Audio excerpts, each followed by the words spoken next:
জীবনের খাতায় বয়স বেড়ে চলেছে, পা দিলেন ৪৩-এ। যদিও তা কোনো রকম প্রভাব ফেলেনি তার ক্রিকেটীয় জীবনে।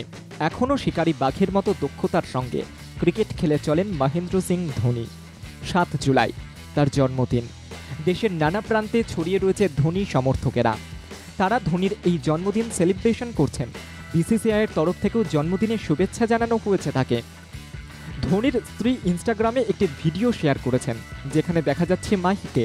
ধোনির স্ত্রী তাকে জন্মদিনে কেকও খাওয়াচ্ছে। আসলে এই দিনটা ভক্তদের কাছে মাহি পার্বণ। ধোনির বয়স বাড়ে, চুল পাকে, কিন্তু ধোনি থাকেন নতুন। এটাই ম্যাজিক। ধোনির এই বর্ণময় কেরিয়ারে 2টি বিশ্বকাপ, একটি ICC champions trophy, ICC test দলের খেতাব রয়েছে। তিনি এখনও খেলে চলেছেন। এখনও আইপিএলে সমান দাপট রয়েছে তার। আইপিএলে 5টি ট্রফি জিতিয়েছে তার দল সিএসকে টিমকে। তবে এই মুহূর্তে সবার একটাই প্রশ্ন, ধোনি কি সামনের মরশুমে আইপিএল খেলবেন? উত্তর জানা যায়নি। তবে হঠাৎ অবসর নিয়ে দেশবাসীকে দুঃখে নিমজ্জিত করবেন না বলেই জানিয়েছিল সিএসকে কর্তৃপক্ষ। মনে করা হচ্ছে সামনের মরশুমে নিলাম পর্বের আগেই বিষয়টি চূড়ান্ত হবে। 43 বছর বয়সেও মাহিকে মাঠে দেখতে চান সমর্থকেরা। 43-এও 23-এর মতো দাপট ধোনির।